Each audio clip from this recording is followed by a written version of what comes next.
Салам достор, байланышта Санчо Бей каналы. Көптөн бери катталуучуларыбыздын бири ушул тасманы чыгарып бер деп суранып жаткан. Андыктан бүгүн эч ким тоготпогон мектептин жөнөкөй гана кароолчусу, жада калса коммунист деген атка конгон бирок өтө күчтүү математик адам жөнүндө тасманы көрөбүз. Андыктан сиздер буга чейин болуп өткөн негативдердин бардыгын унутуп, Санчо Бей каналын көрө баштасаңыз акырындан баштай берели.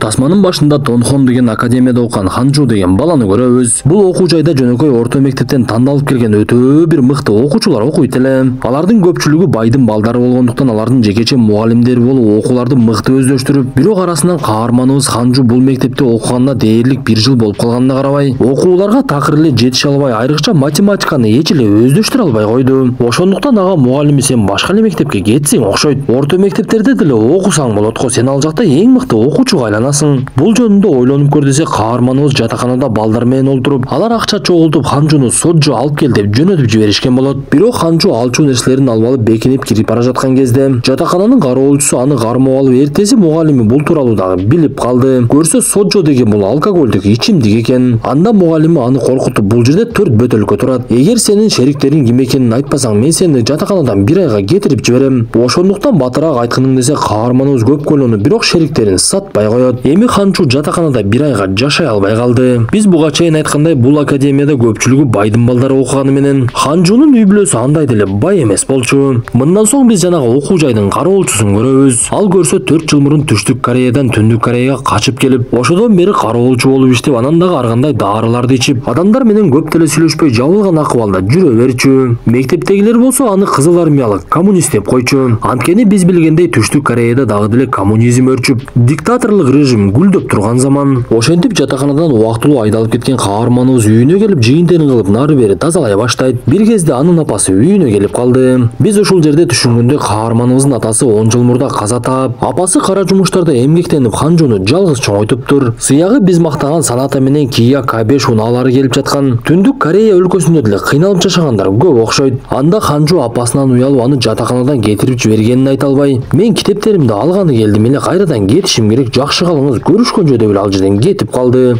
Бирок анын бара турган эч жери жок эле. Бул мезгилде жамгыр дагы жаай баштайт. Анда жанагы жатакананын кароолчусу Ханжуну бир жерден бекинип турган жеринен таап алды. Көрсө эч жака бара албаган Ханжу кайрадан эле жатаканага келип, жамгыр тийбеген көлөкө жерге келип эс алайын деп калган экен. Анда кароолчу ага Борорду Байтур өзүнүн бөлмөсүнө алып кирип кетет. Бир кезде уктап калган каарманыбыздын баштыгынан түшүп калган кээ бир кагаздарды кароолчу көрүп калып карай баштайт. Ошентип эртеси күнү келип таң атып калган мезгилде каарманыбызды кароолчу бөлмөсүнөн куулап чыкты. Просыпайся. Ты не у себя дома.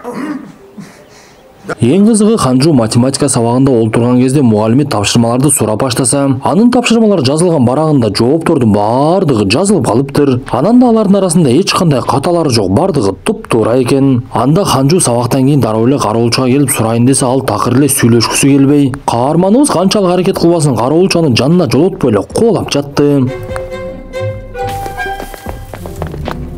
Бирок күндөрдүн биринде каарманыбыз болбой эле кароолчунун алдына келип аны менен сүйлөшө баштайт. Анда кароолчу деги максатың эмне, математиканы үйрөнүп бааларың жакшы болушун каалап жатасыңбы? Жөнөкөй эле катардагы орто мектепке өтүп кет да, ошондо бааларың көтөрүлөт, өзүң дагы мыкты окуучулардын арасына кошулуп каласың. Бул жакта өзүңдү кыйнап эмне кылып жүрөсүң десе, каарманыбыз мен жөнөкөй мектепке эч качан өтпөймүн. Бул академияга өткөндө апам аябай кубанган эле. Аны капа кылгым келбейт десе, кароолчу атаңчы десе, каарманыбыз менин атам өтүп кеткенине 10 жыл болду деп айтат. Анда бир аз ойлонуп аксакал, антип эле өзүңө көп эле борор бербе. Бул өтө бир жаман нерсе, анткени бул жашоонун чыныгы маанисин түшүнбөй каласың. Кандай кызык күндөр болсо дагы өзүңө борору өткөн нерселерди эстей берсең, ар дайым кайгыда жүрүп жашоонун кандай өтүп кеткенин деле билбей калышың мүмкүн.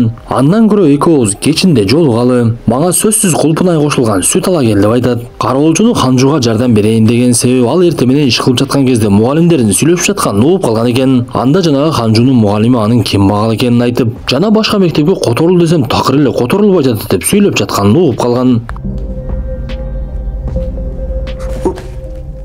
Молоко принес.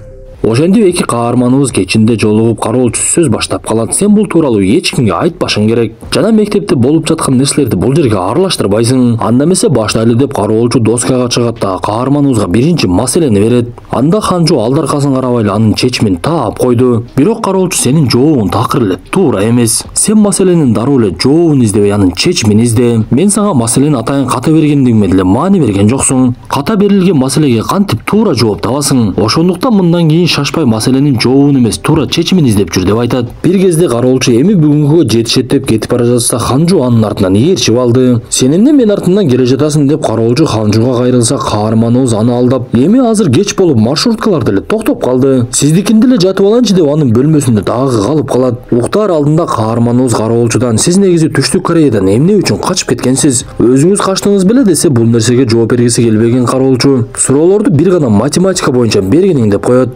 Эртеси күнү мугалими окуучуларга бизде жакында Пифагор тести болот. Ал тест башкаларга караганда өтө бир татаалдыгы менен айырмаланат. Анан да силер чоң окуу жайга кыйынчылыгы жок өткүңөр келсе ушул тесттен утушуңар керек. Анткени чоң окуу жай силердин олимпиадада жеңгениңерге да карабайт. Бирок ушул Пифагор тесттен утсаңар ошого маани берет. Ошондуктан силерге 2 ай убакыт берем, даярдангыла деп айтат. Бул убакта Ханжу күн сайын дүкөндөргө барып култунайдан жасалган сүт сатып алып, кечинде кароолчуга алып келип берип сабагын алып жаткан. Бул жолу кароолчу каарманыбызга 3 саатта чечиле турган тапшырма бергендиктен Ханжу ага кайрылып, сиз убакытты өтө эле көп созуп атасыз. Мен мектептин тестинде мындай узак чыгара турган болсом эч нерсеге жетпей калам го. Башка жолу жокпу десе кароолчу ага карап, мен сага мектеп жөнүндө айтпа дедим эле го. Сен тестте кандай кыласың? Башымды деле оорутпаймын. Сага мындай узак тапшырмаларды бергендигимдин себеби сени сандарга жакыныраак болсун деп жатам. Анткени мен бир математика окумуштуусун билем. Ал жөнөкөй эле санды чыгарыш үчүн өтө бир көп эмгектенген. Менин максатым сени дагы ошондой сандарды сезишиңди каалаймын. Ошондуктан суроолорду бере бербей окугун деп арадан көп күндөр өтүп, жай мезгили өтүп, күз дагы келип, кышка дагы жакындап калды окшойт. Бирок каарманыбыз түнү менен математикага даярдангандыктан күндүзү кээ бир учурда мектепте уктап калып жатты. Бир күнү каарманыбыздын досторунун бири башка бир орто мектепке которулганын айтат. Муну уккан каарманыбыз капа болуп олтуруп калса, анын жанына классташ кыздарынын бири Борам келип, сөз баштап калса Ханжу аны менен сүйлөшкүсү келбей кетип калат. Анткени ал кыз аябай эле бай үй бүлөдөн эле. Ошондуктан апасы бул академияга Борамды мыйзамсыз киргизип, анан да кызы пианинону жакшы көргөнүнө карабай эле аны пианинога көңүл бурба деп урушуп, сабакты гана окуйсуң, башка нерсеге эч качан башыңды оорутпа деп айтат. Ошентип эки каарманыбыздын чогуу жүргөнүнө 1 ай өтүп, ортодо бир аз болсо да мамиле жылуулап калды окшойт. Анда Ханжу мен башка эле мектепке кетет окшойм, анткени досторумдун бирөөсү дагы кетип калыптыр. Эми эч кандай пайда чыкпаса аракет деле кылбай койгонум жакшы го. Негизи башында эле бул жака келбей эле койсом болмок экен десе кароолчу ага карап, сен билесиңби чыныгы математик ким экенин? Ал акылдуу дагы аракетчил дагы адам эмес. Анткени акылдууң дагы аракетчилиң дагы өтө бир катуу татаал маселе чыкканда өздөрүн таштап жиберет. Чыныгы математик бул эр жүрөк адам. Ал маселени бүгүн чече албаса эртең чечкенге аракет кылат. Мен сенден ошол адатты көрдүм. Бул кагаз сен чыгарган чечимдериң. Мен сага туура эмес тапшырма берсем дагы туура чечимин таапсың. Ошондуктан башка мектепке которулбай эле кой. Эми 1 ай деле болду окшойт. Сени кайрадан жатаканага кабыл алышат. Ошондуктан башыңды көп оорута бербей жатаканага баргын дейт. Бир күнү эки каарманыбыз дагы деле сабагын өтүп жатса, ал жерге Борам келип алыптыр. Анда Ханжу аны кет дегенде карабай эле кароолчу менен саламдашып, бул кемчонтой Ханжуну сиз окутуп жаткан турбайсызбы? Аны мектепте баардыгы кемчонтой деп коюшат. Бирок чындыгында ал жакшы бала, ошондуктан мага аябай жагат. Демек ал кулпулай аралашкан сүттү сизге алып келип берип жаткан экен да. Мен дагы кийинкиде келгенде сизге ала келип берейин десе, Ханжунун жини келип, сен бул жака келгенге болбойт деп айтсам, жок андай эмес, келсең боло берет, болгону бул жөнүндө эч кимге айтпа деп айтат. Көрсө бул Борам өтө бир ачык айрым жана шайыр кыз экен. Бир күнү дагы бир сабактардын биринде Ханжу кароолчудан сурап калды. Сиз эмне үчүн бул математика илимин тандадыңыз? Ошонун себебин айтып бериңизчи. Кароолчу сөз баштап, мен башында окуучулардын баардыгынан алдыда жүргөндү жакшы көрөт элем. Бирок кийин чындыгында бул илимди жакшы көрүп калдым. Анткени биздин жашообуздун ар бир майда чүйдөсүнө чейин математикага тийиштүү да. Жада калса пианинону ойноштогу математика менен болот деп Борамды чакырып келип, ал жердеги эски бир пианинону ачып, нотанын ордуна сандарды коюп, Борам менен кароолчу пианинону ойной баштайт. Бул мүнөттөрдө 3 каарманыбыз өздөрүн аябай эле бактылуу сезди окшойт. Анан да Ханжу сандардын маанисин эми акырындан түшүнө баштады.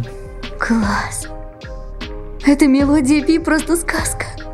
Бир күнү мугалим сабак өтүп жатса каарманыбыз кол көтөрүп сиздин айткан жообуңуз туура эмес. Негизи жооп башкача болчу десе мугалим анда сен доскага чыгып бардыгын көрсөтчү. Сөзүңдү далилдей аласыңбы десе Ханжу доскага чыгып өзүнүн сөзүн далилдеп берди. Муну көргөн мугалиминин бир жери ачышып кетти айтор сен эшикке чыгып тургунуң. Негизи мен айткан жооп туура болуш керек. Анткени тапшырманы берген адамдар дагы келесоо эмес да. Ошондуктан мен менен экинчи талаша турган болбогун деп каарманыбызды эшикке чыгарып жиберсем, сабак бүткөндөн кийин ал мугалимине жолугуп мен сиз айткандай башка мектепке которулбаймын. Калууну чечтим десе мугалиминин жанагы жери дагы бир жолу ачышып кетет. Кароолчу болсо өзүнүн тааныштарынын бири менен тогуз коргоол ойноп жаткан. Көрсө бул жердеги иштеген адамдар дагы Түштүк Кореядан качып келип, Түндүк Кореядан баш паник тапкан адамдар экен. Анда жанагы таанышы каарманыбызга уюлдук аппарат берип, мен сизге буну белек кылам. Көптөн бери бергим келип жүрдү эле десе, кароолчу албайм дегенине карабай эле берип салды. Ошентип өмүрүндө биринчи жолу уюлдук аппарат колдоно баштаган каарманыбыз эми Санчобек каналын көрөт турбаймы деп кубана баштайт. Арадан 2 ай өтүп Пифагор тести боло турганда күн келип калды. Анда тест башталып, элдин баардыгы кагаздардагы маселелерди чыгаруу менен алек болуп жатса, Борам унчукпай эле кагазды таштап туруп сыртка чыгып кетип калды. Ал ошол бойдон Ханжунун дагы каттарына жооп бербей, кечинде жолугушууга дагы келбей. Буга чейин сүйлөшкөндө 3 келе турган концертке 2 эле келишет. Анда концерттин катышуучуларынын бирөөсү музыкалык аспапты алып чыгып эле ойной баштады. Биз ошол убакта кароолчунун көзүнөн көз жаш тегерене баштаганын көрөбүз. Көрсө ал бул обонду аябай эле жакшы көрчү экен.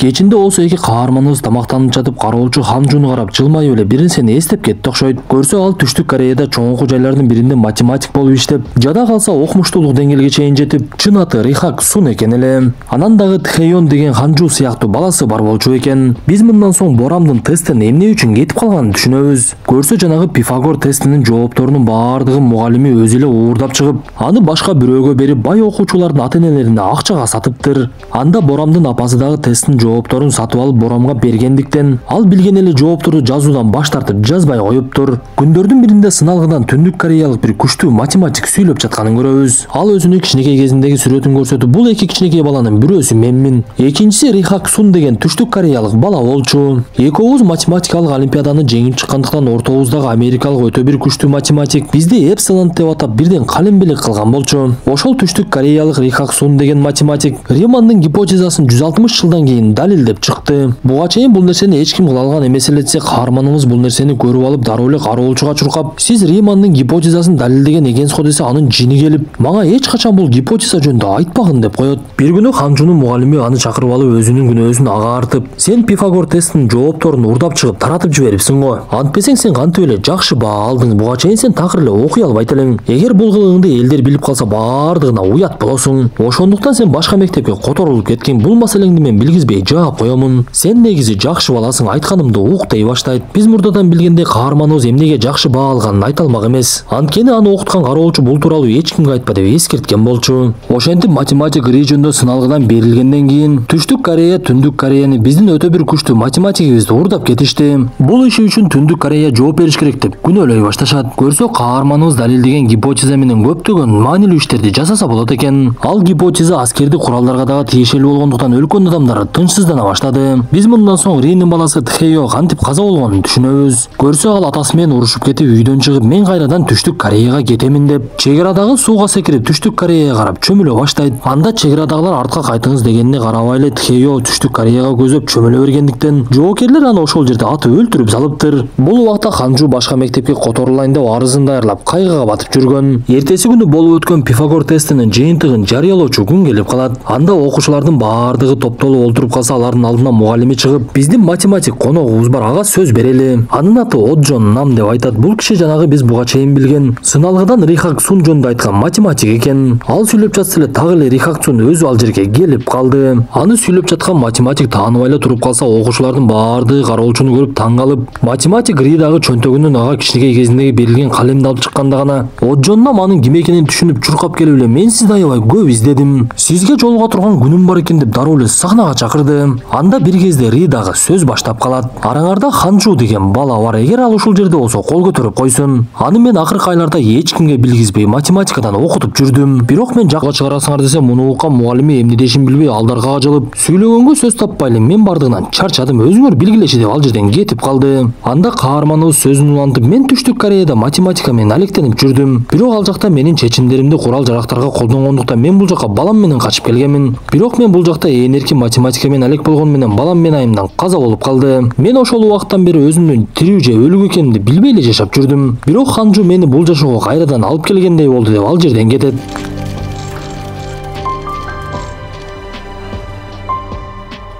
Ал ишке чыкса каарманыбызды буга чейин ага уюлдук аппарат белек кылган адам күтүп турган болот. Бул адам көрсө Түндүк Кореянын жашыруун агенттеринин бири экен эле. Ал математик Ринин ким экенин башынан эле билип, ага атайын уюлдук аппарат берип, кайда жүргөнүн билип, маалымат алып турушчу экен. Бирок акыркы болгон окуялардан кийин анын уюлдук аппаратын ыргытып жиберет дагы. Түндүк Кореянын жараны деген паспорт берип, анын кайда экендиги тууралуу эч кимге кабар бербей эркиндикке чыгарып жиберет. Достор, ушундай мүнөттөрдө бүгүнкү тасмабыз дагы аягына чыкты. Тасма жакса мыкты белгисин басып, сөзсүз оюңуздарды калтыра кетесиздер. Анан да кийинки тасмадан жолугушканча ден соолукту жакшы карап, арабызда чоң окуу жайда же мектепте окугандар болсо сабагыңыздарды жакшы окуңуздар.